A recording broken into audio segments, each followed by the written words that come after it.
ஆடி மாதத்தில் புதிதாக திருமணம் செய்த பெண்ணை கொண்டு போய் அம்மா வீட்டில் விட்டுறாங்களே. அப்புறம் ஆடி மாதத்தில் தாலி பிரித்து போடுறாங்களே. இதெல்லாம் ஏன் தெரியுங்களா? வாங்க காணொளிக்குள்ளே போகலாம். தென்னாடுடைய சிவனே போற்றி, எந்நாட்டவருக்கும் இறைவா போற்றி. அனைவருக்கும் வணக்கம். இந்த காணொளியில் ஆடி மாதத்தில் இந்த திருமணமான பெண்களை கொண்டு போய் அம்மா வீட்டில் விட்டுறாங்க இல்லைங்களா, அது ஏன் அப்படி செய்கிறாங்க, அடுத்து இந்த ஆடி மாதத்தில் தாலி பிரித்து போடுவது என்று இந்த ஆடி பெருக்கில் செய்கிறாங்களே, அதெல்லாம் ஏன் செய்கிறாங்க என்பதை பற்றி தான் பார்க்க போகிறோம். போன காணொளியில் நம்ம பார்த்தோம், இந்த ஆடி மாதத்தில் அம்மை நோய் ஏற்படக்கூடாது, வெப்ப மிகுதியினால் அம்மை நோய் ஏற்படக்கூடாது, அதற்கு மழை நிறைய பெய்ய வேண்டும் என்று மாரியம்மனை வழிபட்டதை நாம் ஆடி வெள்ளியில் பார்த்தோம். இப்படி வழிபட்டதுனால இந்த மழை பெய்து ஆறுகள் எல்லாம் நிறையும்.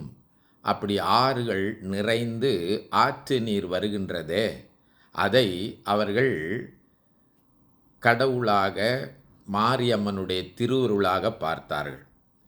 நம்ம தமிழ்நாட்டில் குறிப்பாக தமிழர்கள் காவிரி தாய் இருக்கின்றாளே, காவிரி ஆறு இருக்கின்றதே, அதை இறைவனுடைய திருவருளாக, மாரியம்மனுடைய திருவருளாக தாயாகவே எண்ணி வழிபட்டிருக்கின்றார்கள். அதனால தான் இந்த ஆடியில் 18ஆம் நாள் இருக்கின்றத, அதை ஆடிப்பெருக்கு, ஆடி 18ஆம் நாள் என்று சொல்லுவார்கள். அப்போது இந்த அம்மனுடைய திருவருளை வரவேற்பதற்காக, இறைவனுடைய திருவருளை வரவேற்பதாக மரபு வழிபாட்டில் அந்த காலத்தில் இயற்கை வழிபாடு பண்ணியிருக்காங்க, நமக்கு தெரியும். அப்போ இயற்கையோடு தங்களுடைய வாழ்க்கைக்கு வளம் தர இருக்கின்ற அந்த மழை நீரை ஆற்று நீராக வரவேற்கின்ற விழாதான் இந்த ஆடிப்பெருக்கு அல்லது 18ஆம் பெருக்கு என்று சொல்வது. அதற்கு முன்னால் ஏன் திருமணமான பெண்ணை கொண்டு போய் அம்மா வீட்டில் விட்டுறாங்க அப்படின்னா, ஏன் அந்த ஆடி மாதத்தில் திருமணம் வைக்கிறது இல்லை அப்படின்னு சொன்னால், முதல்ல ஒரு காரணம் சொன்னேன். ஆடி மாதத்தில் திருமணம் வைத்து அந்த இணையர்கள் இணைந்தால் குழந்தை சித்திரையில் பிறக்கும், அது வெப்பம் மிகுந்த காலமாக இருக்கும், அதனால் குழந்தைக்கும் தாய்க்கும் நல்லதில்லை, அம்மை நோய் ஏற்படும், காய்ச்சல் ஏற்படும் என்பதனால ஆடி மாதத்தில் ஒன்று இறை வழிபாடு செய்ய வேண்டும், அடுத்து திருமண வேலைகளை எல்லாம் பார்ப்பதனால அந்த வழிபாட்டை மறந்து விடுவார்கள். மூன்றாவது, திருமணமாகி இணையர்கள் இணைந்தால் குழந்தை சித்திரையில் பிறக்கும் என்ற அடிப்படை காரணங்கள்னால திருமணம் வைப்பதில்லை. அடுத்து திருமணமான பெண்களை கொண்டு போய் கணவனிடமிருந்து பிரித்து அவங்கள அம்மா வீட்டில் விடுகின்ற ஒரு வழக்கத்தை தமிழர்கள் தமிழ்நாட்டில் அந்த காலத்தில் செய்திருக்கின்றார்கள். அது இந்த காலத்துக்கு பொருந்துமா என்று சொன்னால், நாம் அந்த சூழலில் வாழலை. இன்றைக்கு காலமும் நிறைய மாறிவிட்டது, அதை நீங்கள் எண்ணி பார்த்து கொள்ளலாம். அடுத்து இந்த ஆடி பெருக்கில் இந்த புதிதாக திருமணம் செய்தவர்கள் இருக்கின்றார்களே, அவர்கள் என்ன செய்வார்கள், இந்த காவிரி தாயினுடைய வாழ்த்து வேண்டும் என்பதற்காக அவருடைய திருமண மாலையை கொண்டு போய் ஒரு சிறிய பூசனை செய்து அந்த தாயிடம் தன்னுடைய கணவனையும் மனைவியையும் அறிமுகப்படுத்தி அந்த தாயினுடைய திருவருளை பெறுவதாக அந்த காவிரி படுகையில் கொண்டு போய் ஒரு சின்ன ஒரு பூசனை செய்து அந்த காவிரி தாய்க்கு இந்த பழம், தேங்காய், அடுத்து இனிப்பு இவற்றையெல்லாம் வைத்து அவளுக்கு திருவமுது படைத்து அந்த காவிரி தாயை வழிபட்டு அவளுடைய திருவருளை பெறுவதாக இந்த ஆடி பெருக்கில் அவங்க திருமண மாலை, அந்த வாழ்த்து பெறுவதாக அந்த திருமண மாலையை வச்சிருந்து கொண்டு போய் விட்டுருவாங்க. இன்னும் இது தவிர இந்த பெண்கள் என்ன செய்வார்கள் என்று சொன்னால், இப்படி புதிதாக வருகின்ற புது புனலாக இருக்கின்றதே இந்த காவிரியினுடைய நீர் இருக்கின்றதே, அது அவருடைய வாழ்க்கையில் வளத்தை பெருக்க வேண்டும் அப்படிங்கிறதுக்காக என்ன பண்ணியிருக்காங்க, இந்த பெண்கள் அவங்களுடைய இந்த மங்கள நான்னு சொல்கிறோமே தாலி கயிறு, அதை புதிதாக மாற்றி கட்டி கொள்கின்ற ஒரு வழக்கமும் இருக்கின்றது. அந்த காவிரி தாயினுடைய திருவருள்னால் அவருடைய வீட்டில் செல்வமெல்லாம், ஏன்னா இந்த பயிர் தொழிலை இந்த மழை நீரை நம்பித்தானே இருக்காங்க, அந்த தாயினுடைய காவிரி தாயினுடைய திருவுருளால் அவங்க வீட்டில் அவங்க வீட்டு தலைவனாக இருக்கின்ற அந்த கணவன் அவனுடைய தொழில் பெருக வேண்டும், அவனால் பாதுகாப்பு கொடுக்கப்பட வேண்டும், அவனால் வீட்டில் நலம் செல்வம் பெருக வேண்டும் என்பதற்காக கணவன் கட்டிய பழைய அந்த தாலி கயிற்றை புதிய தாலி கயிறாக மாற்றி அணிவித்து கொள்வது உண்டு. இது தாலி கட்டிக்கொள்வது அப்படின்னு சொல்கிறாங்க, புதிய தாலின்னு. தாலி பிரித்து போடுதல் என்று ஒரு வழக்கமும் உண்டு. அப்போது இந்த திருமணத்தின் போது கட்டிய அந்த நூல் தாலியை அந்த கயிறாக மாற்றுகின்ற அந்த வழக்கமும், அதாவது காவிரி தாயினுடைய வாழ்த்தை பெற்று மாற்றுகின்ற வழக்கமும் இந்த 18 அல்லது ஆடிப்பெருக்கில் இருக்கின்றது.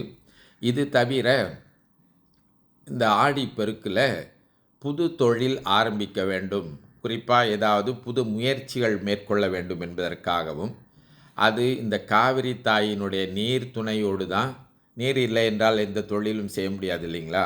அதனால் அவருடைய வாழ்த்தை பெற வேண்டும் என்பதற்காக இந்த காவிரி படுகையில் குடும்பத்தோடு போய் பல வகையான உணவு பண்டங்கள்லாம் எடுத்து அவர்கள் அந்த காவிரி தாய்க்கு படைத்து விட்டு குடும்பத்தோடு இருந்து உண்பதாக இந்த கலவை சாதம் அப்படின்னு வடமொழியில் சொல்கிறாங்க.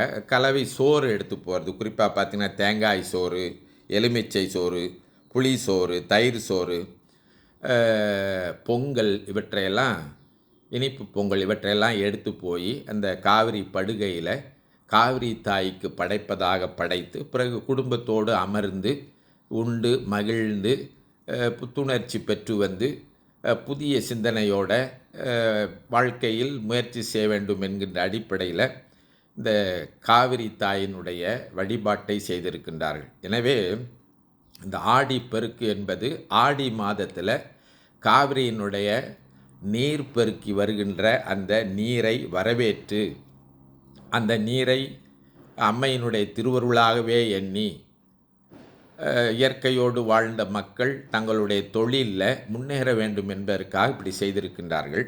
இன்றைய சூழ்நிலையில் நமக்கு காவிரியை நம்பி இங்கு வாழ்கின்றோமா அப்படின்னா, மலேசியா போன்ற நாடுகளில் நாம் காவிரி ஆற்றையும் காவிரி நீரையும் நம்பி வாழாவிட்டாலும் இன்னும் நாம் நதிகளை நம்பி வாழ்ந்து கொண்டிருக்கின்றோம். நதிகள், ஆறுகள், இன்னும் மழை, இவற்றையெல்லாம் நம்பி வாழ்ந்து கொண்டிருக்கிறது ஒன்று.